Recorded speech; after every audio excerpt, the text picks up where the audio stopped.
Hello! This has been long time coming. Wow, yeah, it feels familiar yet Foreign, distant. yeah. Because the last time we came on live, it was like in When was it? 21 when I was pregnant. So that's yeah. 2 years ago. Yeah, maybe 1.5 because it was towards the later part of the year. But anyway, we're really excited because there's so much to talk about and to share about. Because we have a son. His name is Zach, and now he's 1.5 years old. Yeah, and he's like grown by leaps and bounds. He's talking now, and he's like having little conversations with us now. And yeah, it's just been a wonderful experience. For those of you who've been following us along on stories and Instagram and Facebook, and you've seen Zach, thank you so much for all your love and encouragement. Because we're new parents, so we do need a lot of practice and trial by error. Yeah. I think we need a lot of support, and we need a lot of between ourselves. I mean, yes. And yeah, we just bumbling our way through trying to figure out the best way. Yeah. So today, actually, we want to talk about how our experience with each other has been since having a kid. A lot of the dialogue, and I think a lot of what I've read, it really is to help new parents be parents to their kids, right? Like advice on how to be a good dad, be a good mom, or how to feed your child or put them to sleep. Are you talking about like the stuff you see on Instagram? Yeah, it gets recommended to both of us now. The explore pages recommend to us. But there's so little dialogue, actually. Nothing really gets recommended on like relationships. Like we don't see a lot of dialogue on how your relationship with your partner will evolve. Like post-child relationships. Correct. And like what we had to learn about each other and the kind of like new skills that, I don't know about Yuri, but I've had to develop, and I'm sure you too, right? Yeah.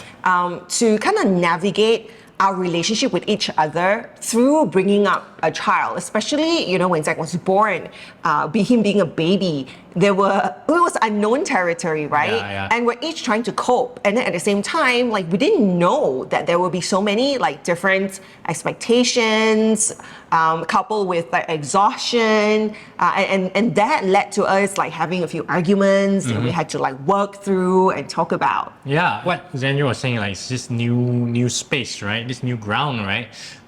It's every time it's new ground. First, like you have a newborn, first time you're having a newborn, and then you have a sort of like a toddler, and then it's the first time you're having a toddler, and the first time they do so many things. The first time they walk, they talk, they cry, they poop in the car seat, right? There's always it's a series of firsts, and it continues to be a series of firsts.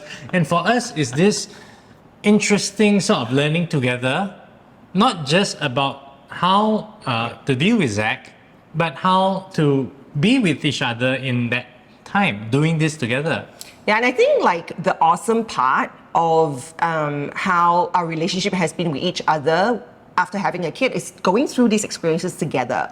Like there's somebody here to witness everything together and to learn together when it comes to your child. And I think like the hard part for me personally, I think was that I didn't realize that a lot of expectations would surface because I didn't even consider them as expectations, and only categorize them as expectations because these were things that I felt like I needed and wanted from Yuri, but I didn't know I needed or wanted them, and therefore I just kind of felt like, hey, why isn't he doing this? Or like, doesn't he know how I feel about this? And he doesn't, honestly, and I had to learn how to like verbalize what I need instead of saying, oh, it's okay, everything is okay.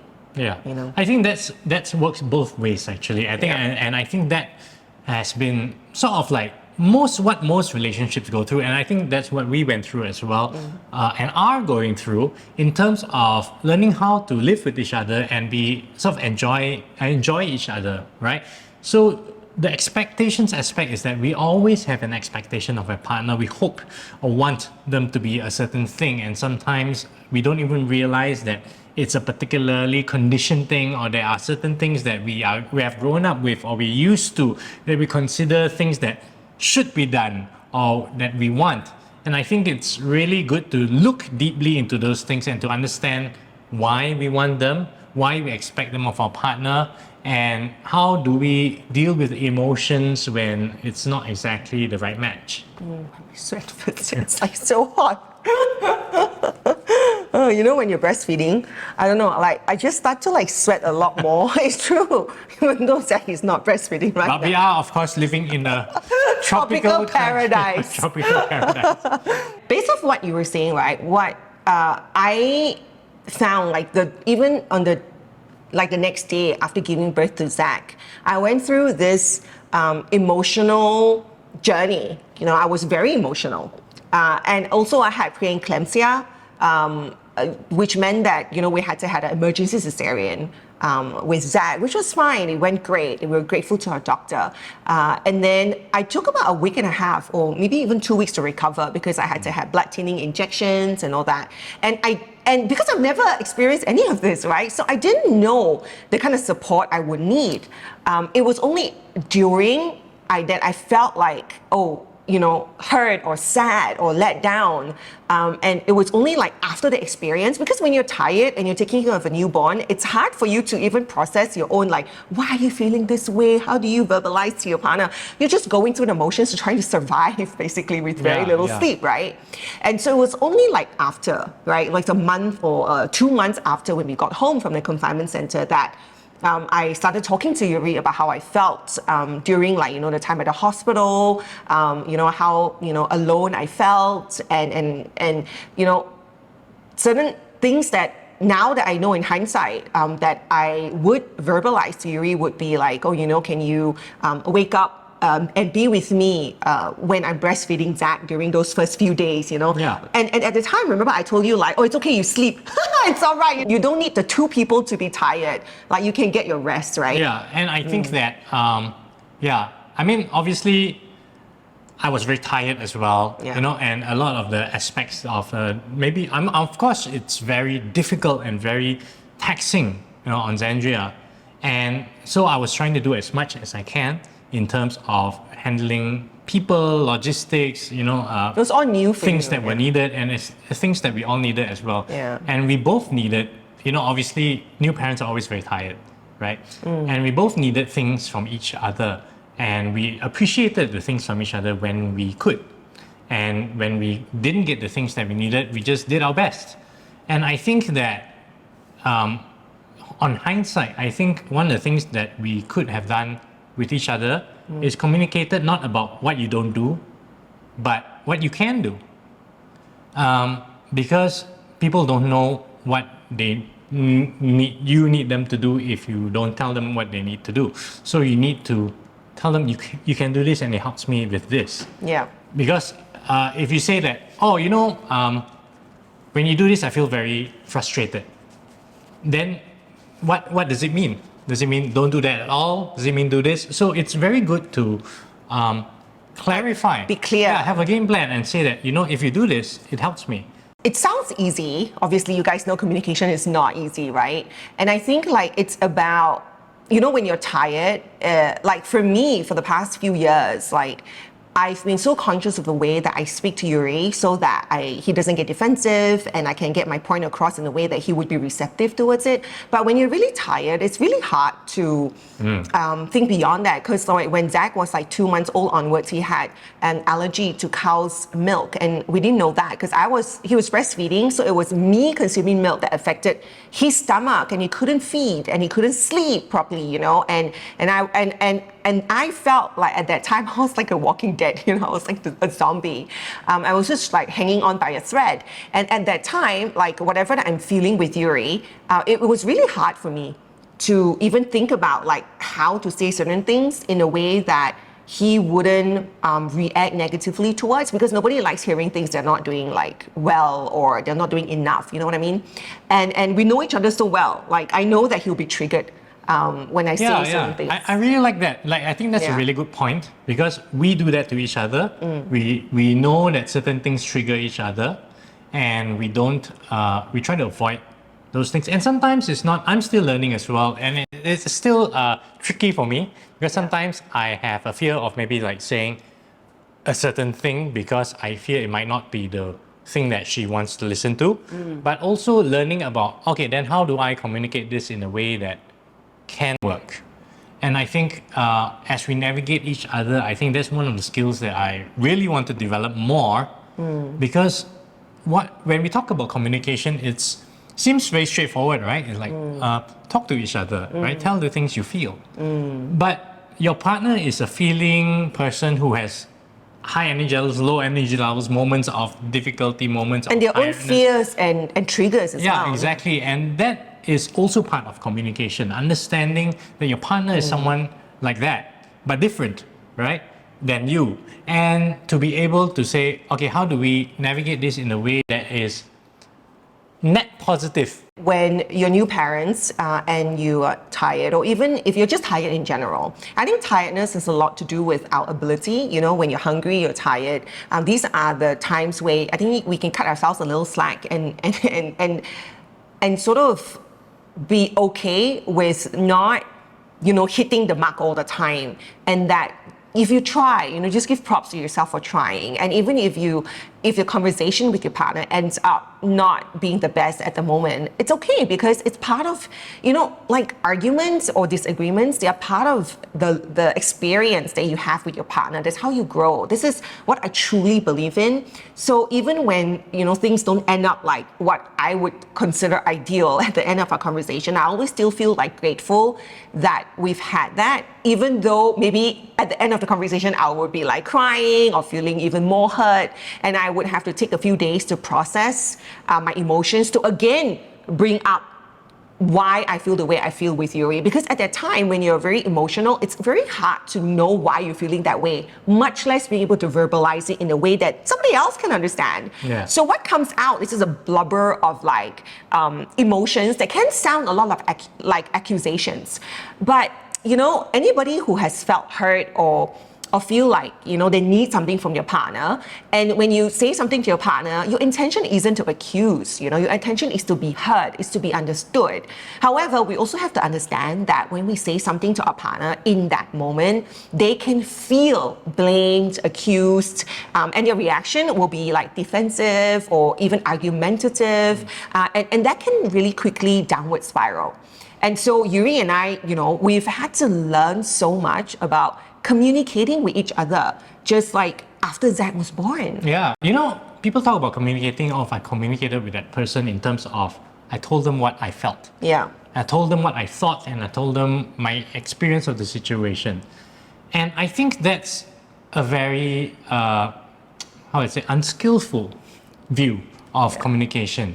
Because what happens in that kind of communication is you just express. Yeah. But communication is not, I talk into a box and that box receives it, right? Communication is it's a dance. I like to think of it as a dance. I can't dance to you, right? I guess I could, but it's not as fun as dancing with you, right? It means you gotta move with me. And sometimes you move differently from me, and then I move with you. And we dance. And I think that's a very good sort of like allegory on communication, in the sense of I receive and I give and I receive and I give and I receive and I give, and to the point where you don't think that you are giving or receiving anymore. You are communicating, you are dancing. It's not like, oh, I follow you now and the next 5 seconds you follow me, and then I follow you for 1 second. You don't think about dance that way. You dance. Do you feel like you dance when you communicate with I think we are learning how to dance. Yeah. And I think that's the thing. Like we learn how to we talk to each other about the dancing as well, I think. Maybe not in terms of dancing, but we talk to each other about we don't talk about dancing. we both don't dance. Just to clarify, when we are talking, we are not dancing, we're sitting down like Yeah. this. I mean, it'd be nice if we could do that too.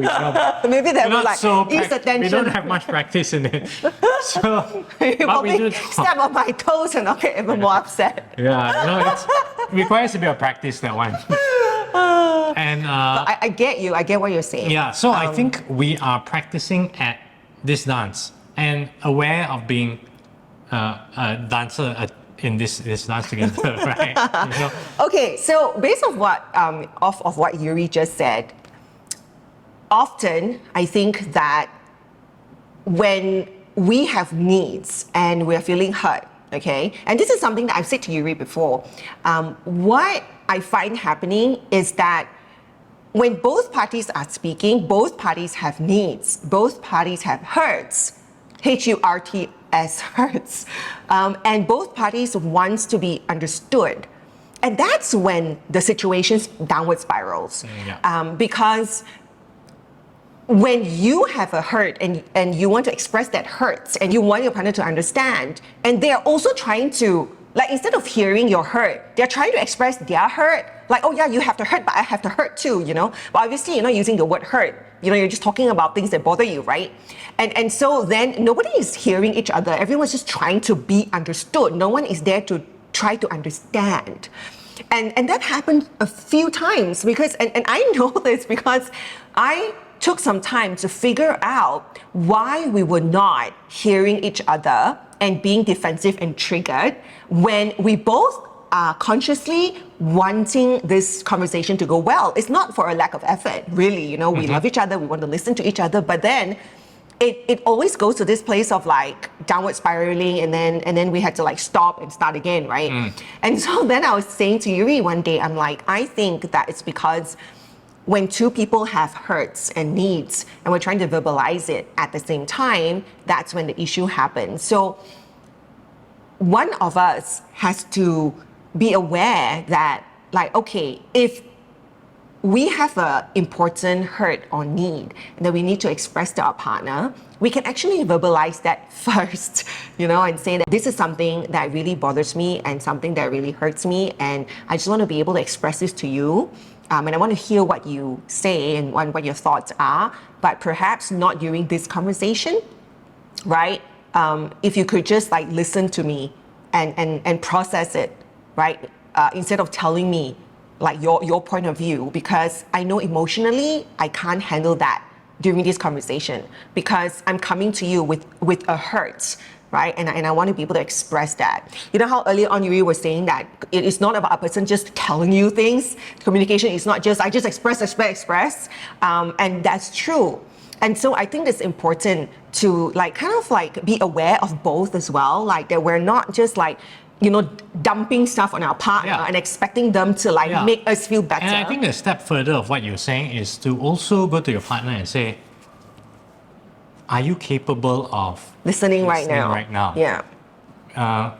And if you're not, then it's wise for us not to do this. Yeah, I like that. Yeah. Actually, we should do that. Well, we've not done that. Yeah, exactly. Yeah. You know, we saw this video capable? recently about how like the couple asked each other, like, oh man, I'm at 20% and you're sort of like 100% and so I can cover you kind of thing, right? And I think it's a good way to think about it because like when both are at sort of like a 30% and you don't add up to a full 100, right? Yeah, you can't talk. Basically. Yeah, you can't talk because there's just no capacity for that to happen, even if you want that to happen. And I think what's that term, you know, when the kids want to eat a marshmallow or something and then you leave it and then you walk out of the room and see whether it's your willpower. There's willpower, but there's something else. Like Sam was saying, Sam's our sister-in-law, who's a pediatrician. And she was saying he has good, you know, about the doll. Impulse control. Impulse control. Perfect, that's the term. Good impulse control. And I think impulse is this. Yes. When we have hurt and anger and frustration and things we want to let out, sometimes that impulse overrides our sort of wisdom to want a peaceful and happy and harmonious relationship.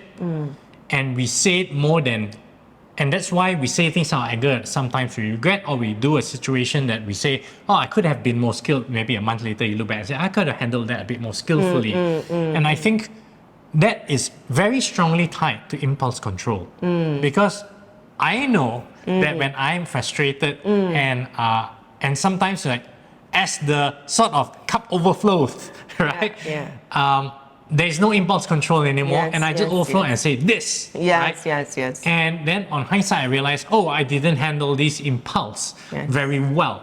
So I think being able to practice impulse control on a sort of day-to-day basis, you know, like, oh, I want a Coke right now, right? And maybe I don't have to have a Coke. I can look at the feeling of wanting a Coke and I can say, yeah, that's a nice thing, but I don't have to have it now. It's part of saying that I'm so angry right now and I want to say this because I feel like it's the right thing to say, but I don't have to say it.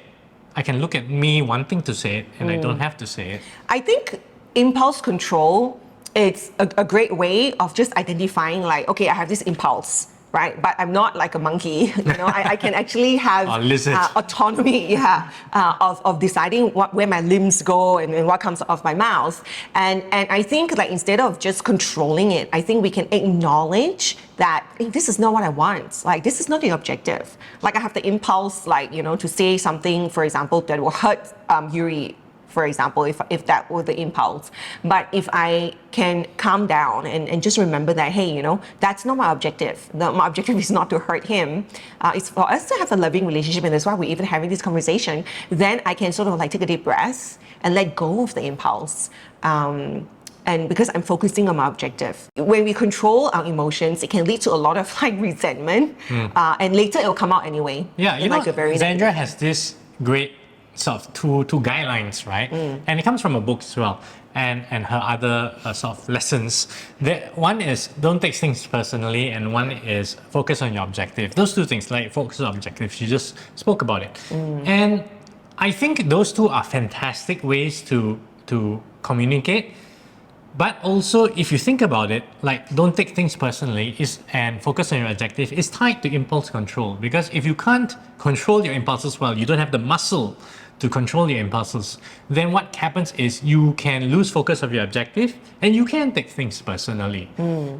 Even though the lessons are sort of like for me, I know sometimes the lessons are sort of, I can hear the words in my head, but the impulse takes over, and that's why they call impulses, right? Yeah. Overrides that. And I think wisdom is sort of the practice of saying that you don't have to react to these things all the time. A tool that I use or trick that I use when I'm in a conversation, I can feel myself having the impulse, like you were saying, right? What I do is that I take a deep breath and like mentally take myself out, because I know I'm in it. I'm not hearing, I am thinking. And that's when I know there's impulse that's gonna come, like it's gonna like come out, right? Because you know this when someone's talking with you and it's a sensitive topic, right? And you are feeling triggered, you would know, because instead of hearing what the person is saying, you are busy thinking about what they are saying. You're not hearing, you're thinking about what they're saying in relation to yourself, right? And for me, that is the awareness that is really important to have in a conversation, because it's not like you just can okay, you know what? I'm just gonna ignore all my feelings. I'm gonna pretend everything's okay, because then you're still not really listening. You're just trying to control yourself. You're still in your own head, right? And so what helps me is taking myself out of it. Means I stop thinking about what he's saying in relation to me, right?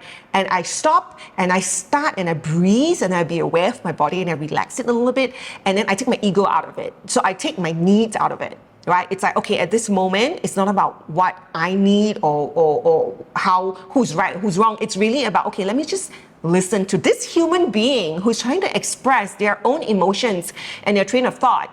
And I've done this in conversations with you, and those times that you felt really supported and loved, and then you come and tell me, right? Those were the times that I really practiced it. And I let go of all of the stuff that I feel like, oh my God, I want from you.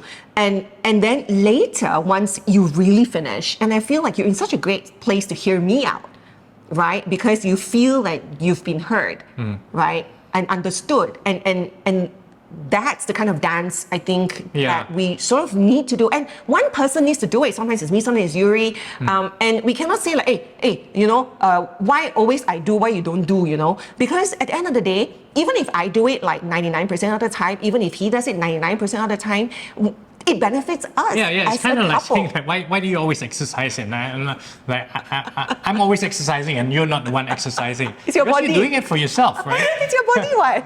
You're doing it for your sort of happiness, harmony, and good well-being. And objective for the relationship. Exactly. And I think that, those moments that Xandria was talking about, when I could feel her very skillfully, very, adeptly, sort of flowing with the situation and bringing it somewhere that is very positive, has been eye-opening for me. And also I feel like it's after that, I tell you as well, I feel Yeah. like, they're so, I don't know what word I use, but I think about it now and I think like they're so skillfully done. And it's inspiring because I think there were previous times when we do all this and we have the want to bring somewhere like, okay, no, this time I'm going to try to be patient, right? And you try to brute force the patience through, right? And it's almost like trying to change the direction of a river by pushing it with your hands, right? And move there, and the water river. just keeps on flowing over your hands, right? Yeah. And you some things you can't brute force, some things you got to finesse, right? You got to skillfully learn how a river works or the rivers of your emotions work, and how do you slowly redirect them? How do you work with them? And I think that is something that is very useful for each of us to develop. Yeah. This kind of like skill that Yuri is talking about, it definitely is possible. And I do have to say that during the times when I was exhausted and just spending like the majority of my energy on just keeping my son alive and keeping him fed during those first few months. This is why you guys don't really see me so much on social media during those first few months. I didn't make much content, because I'm really focusing on understanding how to take care of a baby and also navigating my relationship with Yuri at the same time. And I think that's the important thing, to cut ourselves a bit of slack too, that, oh my goodness, we are not like great at everything. And we still have a lot to learn about how to get to a place that we want, how to get to a place of flow and happiness. Because before Zach was born, I honestly thought that me and Yuri, like we were on this same page, we understood a lot about each other and we can communicate, and we really could. Like for a few years, we hardly argued, you know what I mean? Like we really talked things through and there was so much understanding and support. And then when we became new parents, I was like really taken aback by how our dynamic was. And there were resentment that I didn't know you had, and then we had to talk about those things. I think we will continue to talk about things about each other that make us unhappy, because that makes us understand why we are who we are and understand because the problem with unhappiness, at least that's what I think we both realize, is that it's not about the other person. It really is not about the other person. It's a reflection of who we are, how we think, and what we see the world or reality as.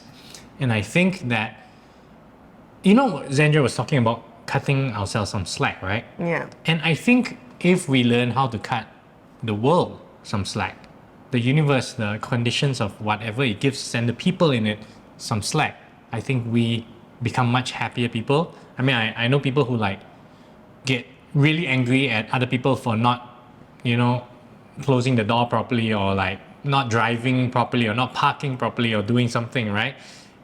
Or not being on time. Or not being on time and all these. Yeah, exactly. I think that all these things are not cutting the world slack.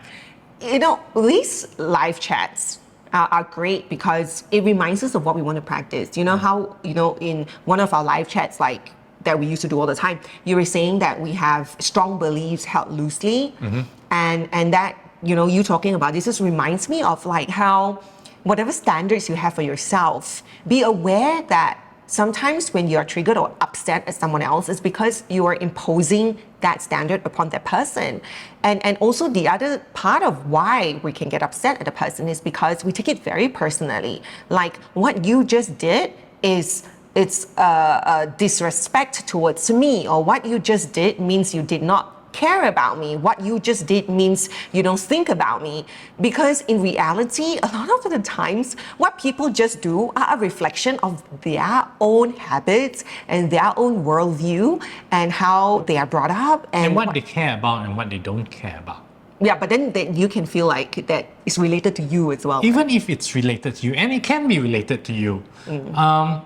And you just have to learn to live with that, like functionally live with that. I think and not take it personally. I think. Not take it personally. You can do whatever choices you want. If let's say you have a friend who's always late, then you can choose not to go out with them, right? Or to choose to tell them that it's actually 1 hour earlier than then. Yeah, It's up to you how you want to manage it. I think it's the inside, the feeling that is Yeah. really important, that you don't feel disrespected and you don't feel this and feel that and judge the person for this and that, Yeah. because you can always bring it up in a conversation and, Exactly, and yeah. be curious instead of coming in like, that was so disrespectful. Why are you like that? That's taking it very personally. That is like your action. It's a reflection of like how you feel towards me. Yeah. And what I'm trying to say is like a lot of the times when people are just doing their things, like sometimes like a Yuri, and I feel like, oh my God, the thing he does really upsets me. And I'm like, oh, but he's just being him. He's not doing this like as a thing towards me. He's just being who he is. And if it bothers me, then I need to communicate and convey and verbalize this to him about why it bothers me, about why it bothers me, not you shouldn't do that because you don't care about me. Yeah. Do you know? And just assume that. I think the why is very, very important. It's the most important thing. Why? And if they understand it and they care about it, and this is where I say don't take it personally comes in as well. If they say that, oh yeah, when you eat my favorite snack when I buy them, Yeah. you finish them all. This is the thing. Right. I don't have the favorite snack when I want to eat them, Yes. right? And I get very sad. Right? Yeah, I want yeah. to eat it then. Yeah. And sometimes maybe they think it's no big deal. Yeah, if They you're just pa- continue doing it, right? And because you communicated why with them already, right? And they still do it, right? And maybe they say, I'm hungry at that point, and there's really nothing good to eat, so I eat that. Then it can be managed. You can choose to lock it down in your own special food safe as well, They do sell those Buy more things. snacks, Right. hide them, squirrel them away. Yeah, and if you want to take it personally, you know what, this person just didn't care about what I said. I already told them it upsets me, and it doesn't. You can as well and live a very unhappy existence. Thing is this, right? Like, I think asking ourselves why if someone keeps eating your snacks and then you tell them it makes me sad and I get hungry and then I have gastric and I can die, and they keep eating your snacks anyway, then you need to ask yourself like, okay, why do I want this relationship? Like, what's my objective of being in this relationship, right? Because you can choose to leave at any time. If someone's treating you like crap, you can leave, right? You don't have to be in the relationship because it's your choice. I think too often we kind of feel like trapped in a relationship, like, oh my God, I blame my partner for so much you're not doing, but yet you're still there, right? So the fact that you're still there must be a reason. And finding that reason, right, then helps you not take it personally. Because it's hard sometimes to not take something personally when you feel like this person really doesn't care, right? Like Yuri says, the person could really just not care, right? And so the question to yourself Or not is, care about that aspect of it. Yeah. Or take it lightly, maybe. Yeah. So you need to ask yourself, like, does my partner really not care about me? Or is it just this thing that he or she doesn't care about, right? Because if your answer is, well, my partner really doesn't care about me, then the question to you is, then why are you still in a relationship with someone that you believe doesn't care about you? Then that's a different kind of reflection that you have to go down, right? However, if you feel like, oh, I believe my partner cares about me, it's just that he or she doesn't care about this thing that I care about, that's when you don't take it personally, because you understand that this person is also human. Yeah. Right? And they also have their preferences and their needs. And they may be totally dissimilar, or they may be totally not agreeable to your own beliefs, right? Yeah. And I think that's okay, as long as you feel like this is a relationship that I want. Yeah. And you have your reasons for it. Yeah, and I think the more you sort of like can jive with that, can dance with that, and the more you can sort of say, I need my life to be this way. I would need my preferences to be implemented. It's going to make you more unhappy, actually, I think. I find that in like just working with Yuri and speaking with him, right, that knowing what to ask is actually really important. Yeah, you've done one time, you asked me about, I can't remember what it was, but we did have some disagreement over something as well. And you asked me how, like just functionally, how can... Like, what can I say or what words can I use that would help you feel or supported what can I or do, considered? or some way, different way of approaching something. I can't remember exactly what it was. Because my intention is to give you what you need. It's just that I am better at verbalizing what makes me feel loved and cared for, and conveying Okay, that. let me qualify that a little bit. Yes. You verbalize, not better at verbalizing. She verbalizes, but I'm not sure she's better at communicating it. Because if it, You don't we're both understand. intelligent people, Yeah. and if I do it in a way that you understand, even if I don't say anything, that's success. If you do it in a way that I don't understand, even if you're saying it, that's not success. So I think it's more, we need to understand that communication is more than verbalizing. Communication is understanding, and not just about, do you understand? Okay, you got it right? Done. Okay, what I mean about verbalizing is the verbalizing part is so important. And every time you find the conversation going well, it's because I've taken the time to think about why is it that this hurts me, or why is it that this bothered me, or why is it that this is so important to me.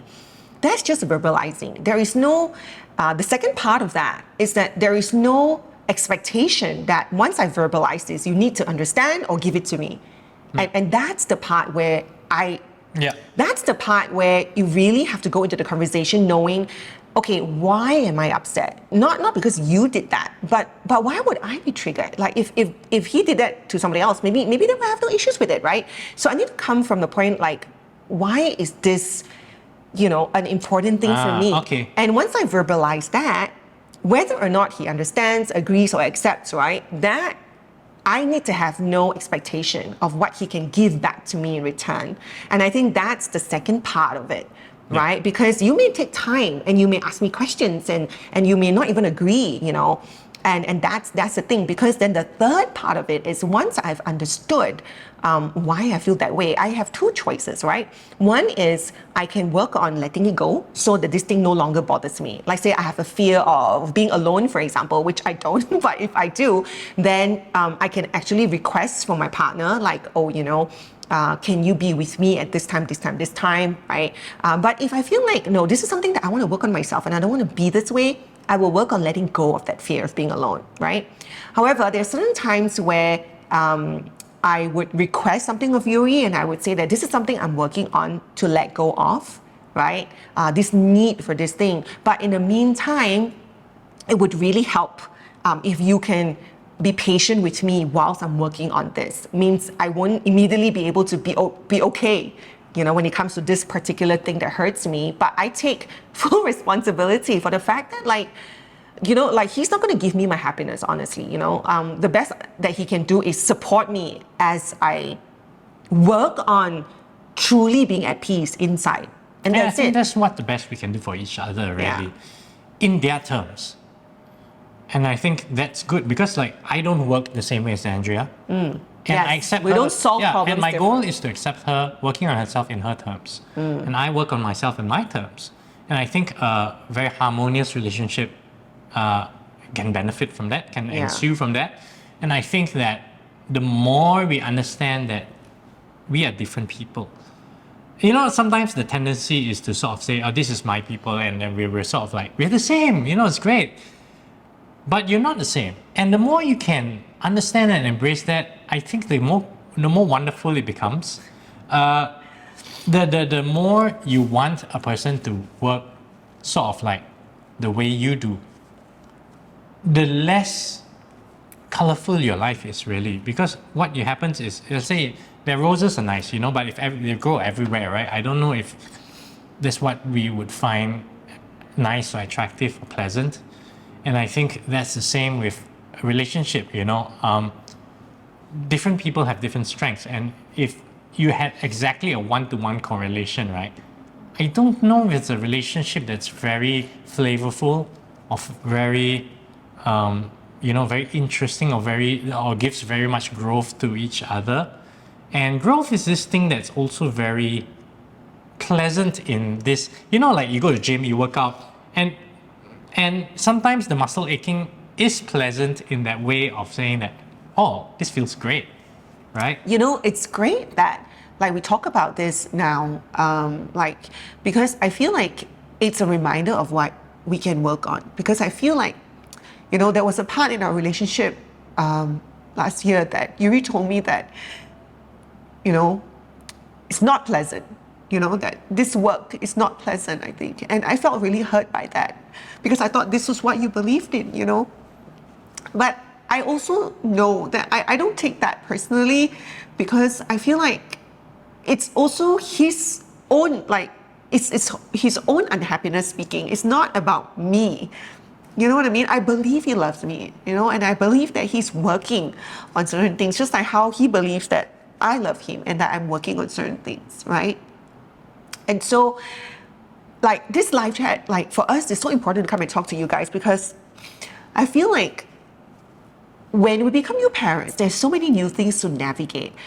And the practices that we embrace, and then we have like 100% attention to, before that, we just focused so much on our relationship, and our practices were like here, like we were, any kind of unhappiness or any kind of, like, even the little upsetness, we would talk to each other and we would resolve it, and we can, like, practice everything, like, being grateful that there's an opportunity for us to learn when we have disagreements, we would be grateful. But when you become new parents, you can forget about a lot of these practices. Yeah, I mean, just look, sort of like everything, right? Whether it's like physical fitness, or whether the time we spend on our hobbies or interests, and obviously the time we spend working on our relationship as well. Yeah. I think it's just a matter of time, obviously, because your child is what you want to focus on. The child you want to spend your precious time with. But you do spend the time with your partner as well, your life. Yes. Really, right? Yes. And I think it's good that we did the work that we did Before we had that, yes. leading up to Zach. And I think it's good that we continue to do the work that we do as Zach grows up. Yes. And I think all these, it's not so much like, oh, okay, the house is a happy, harmonious place, which it is, and it's important, very, very important to someone like me and to Xandria as well, I'm sure. But it's also for our own happiness. Yeah. And ultimately, as Xandria always says also, we're doing this for ourselves, right? Is it like I was saying, like, you don't say, oh, I exercise so much, and what about you, huh? You're not going to do push-ups today, right? I think we're doing it for ourselves, right? Yeah. And all these practices are exercises that we do for ourselves. And we have to remind ourselves of this. Like, when you get caught up in work and life and your own needs and your own fears, sometimes you forget about this, right? You feel like, oh, why is my partner not listening, or why is my partner this and that? And that's why we need to take a step back. And I say cut ourselves some slack. Like, especially when you're new parents, or you're a parent, or even if you're stressed at work or whatever it is, you need to cut yourself and life, which includes your partner, some slack, which means, hey, things are not great right now, or like, it's not as ideal as I would like them to be, or maybe you try with your partner and you speak and it's not going down the path that you feel like you want it to go. It's okay, because I think the trying is the most important part. Because if you feel patient, if you are patient with it, and you work on your own happiness, and you work on letting go of any kind of, like, resentment that you feel, remind yourself that, hey, my happiness is still my own responsibility. Like, I can come to my partner and I can express what I need or what hurts me, and it's great if they can understand and if they can give it to me. But if not, right, at the moment, it's okay, because some of these things take time. And in the meantime, we can work on letting go of those fears and insecurities, because it comes back to us. Like, we're gonna die one day, and no matter how much your partner adores you or kisses your feet or gives you everything you want to feel loved, you're still going to die. Like, alone meaning, like, hold hands with a person and both go off together, I mean, that would be ideal, but, and so, in a ball of fire. And so, like, I think a lot about this stuff, like death and things like that, right? Like, at the end of the day, like, Xandria, like, what's really important right now? Sometimes you have a good cry, and that's fine. Sometimes you feel sad for a while, and it's fine. That's life.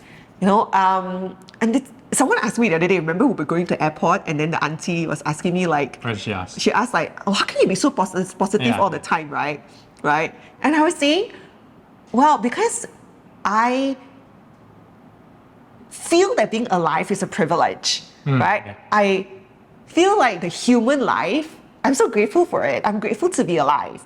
And if I feel this way about my life, then how can I be upset and be resentful at all the challenges that life can bring into my life, that the universe brings into my life? So any challenge I go through with Yuri or with Zach or, with work or the people around me, this is part of the human life.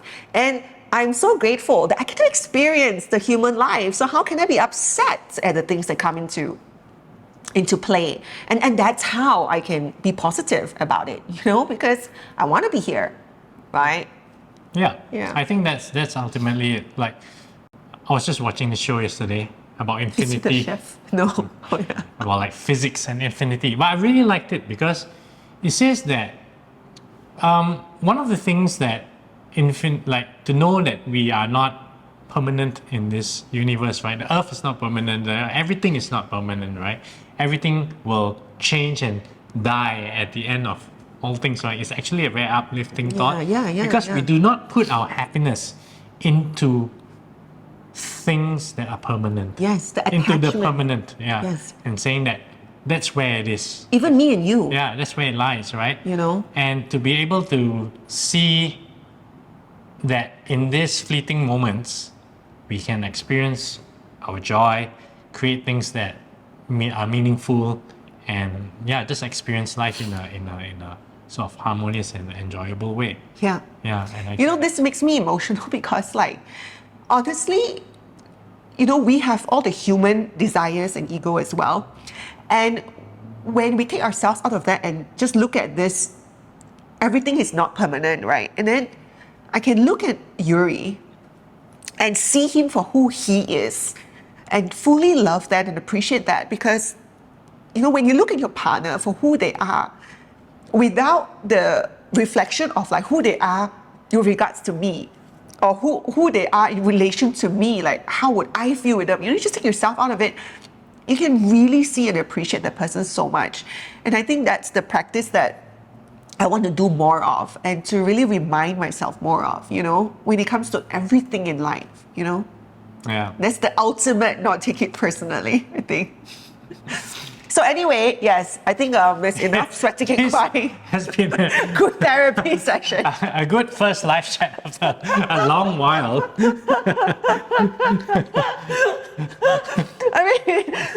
Tune in next time for more shenanigans. We do have so much, we really have so much to share because we learn so much from each other. I think, we talk about a certain thing, the sort of in season 1 and 2, right? we speak about certain experiences and the way that the dynamics things, and this is season 6 now, right? Yes. And the characters have moved Evolved. on from the original story already. Thank you for following along our reality show. So I think the challenges they face and the things they think about and the things we sort of learn and face and I don't know, life is sort of 3.0 for us now already, Yeah. Yeah, I think that it's different. Yeah, 3.0 is different. And it's not from 1.0 to 3.0, it's going to just get, upward spiral. Yeah. And I think for Yuri and me, our relationship kind of looked like it was when we first started dating, it was like this, and then it went choke, and it was like this and choke, we couldn't communicate, and then we got married anyway. And then we got married, and then we slowly learned about each other, and then it went up, and then sometimes it tapers off, then it goes down a bit up. And then I think for the past few years, it's been on an upward trajectory for quite long. And then after we had Zach, I think it took a little dip in the way we communicate and how we need to learn more about each other to understand each other and how to communicate.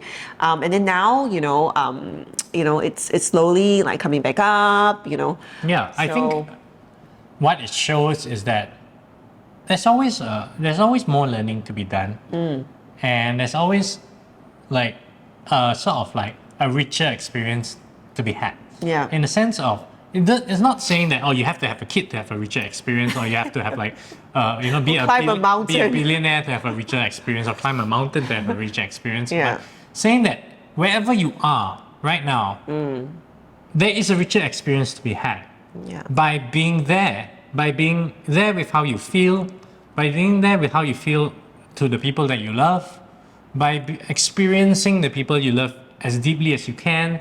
All these things are just waiting for you there. You know, the riches are there, right? And for me, it's like this reminder is constantly about how I'm in sort of like in paradise already. You know, we're living the life of kings. And even if your paradise has like challenges and you feel upset and you have your insecurities and you have your hurts, that's part of the richness, you know, that's part of a human life. And your relationship, no matter how amazing or no matter how bad, at the end of the day, you know, your happiness is still your own responsibility. You know, your partner, no matter how amazing they are towards you or no matter how not amazing they are towards you, you know, whether or not you're happy, it still depends on you. Yeah. So that's it. That's it. Okay, so we're going to say goodbye now. My mom had Zach, so we're probably going to take him home. We're going to eat first. Anyway, we'll see you again soon and be happy always. Bye. See ya.